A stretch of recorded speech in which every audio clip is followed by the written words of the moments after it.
Class 7th, subject English, lesson number 1, 3 questions. But then others said that there were some things which could be urgent. परंतु कुछ अन्य ने कहा कि कुछ ऐसे कार्य होते हैं जो अत्यधिक महत्वपूर्ण हो सकते हैं. These things could not wait for the decision of the council. ऐसे कार्य समिति के निर्णय की प्रतीक्षा नहीं कर सकते. In order to decide the right time for doing something, it is necessary to look into the future. अतः कोई कार्य करने का ठीक समय निश्चित करने के लिए भविष्य की जानकारी आवश्यक है. And only magician could do that. और केवल जादूगर ही ऐसा कर सकते हैं. The king therefore would have to go magician. इसलिए राजा को जादूगरों की राय लेनी होगी. In their answers to the second question, some said that the people most necessary to the king were his counselors. दूसरे प्रश्न के उत्तर में कुछ ने कहा कि राजा के लिए उसकी समिति के सदस्य सबसे महत्वपूर्ण व्यक्ति हैं. Others said the priests. दूसरों ने कहा पादरी. A few others choose the doctors. कुछ अन्य ने डॉक्टरों को चुना. And yet others said that his soldiers were the most necessary. और कुछ ऐसे भी थे जिन्होंने कहा कि राजा के सैनिक ही सबसे महत्वपूर्ण होते हैं.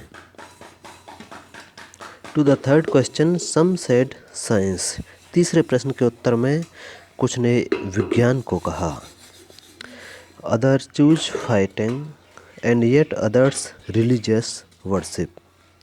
तो अन्य ने युद्ध को चुना और कुछ ऐसे भी थे जिन्होंने पूजा पाठ को महत्वपूर्ण कार्य बताया.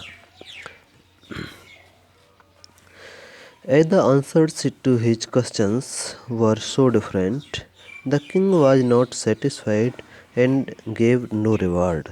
क्योंकि राजा के प्रश्नों के उत्तर अत्यधिक भिन्न थे, इसलिए राजा संतुष्ट न हुआ और उसने किसी को भी कोई पुरस्कार नहीं दिया.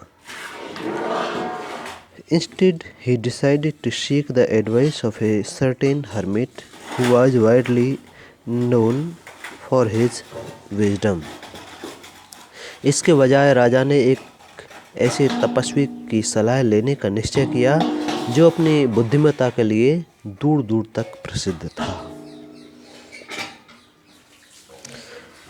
The hermit lived in a wood which he never left.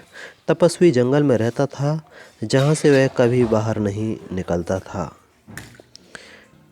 He saw no one but simple people and so the king put on ordinary clothes. वह केवल साधारण लोगों से ही मिलता था, इसलिए राजा ने साधारण वस्त्र पहन लिए. Before he reached the hermit's hut, the king left his horse with his bodyguard and went alone. तपस्वी की झोंपड़ी में पहुंचने से पहले राजा ने अपना घोड़ा अपने अंगरक्षक के पास छोड़ दिया और अकेले वहां गए.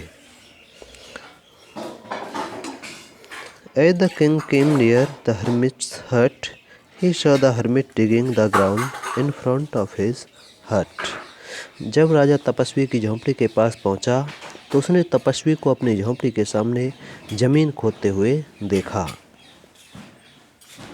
He greeted the king and continued digging. उसने राजा का स्वागत किया और अपना खोदना जारी रखा. The hermit was old and weak. तपस्वी बहुत वृद्ध और कमज़ोर था. And as he worked, he breathed heavily. और जैसा कि वह काम कर रहा था और काम करते समय वह ज़ोर ज़ोर से हाँफ रहा था. इससे आगे कल पढ़ें.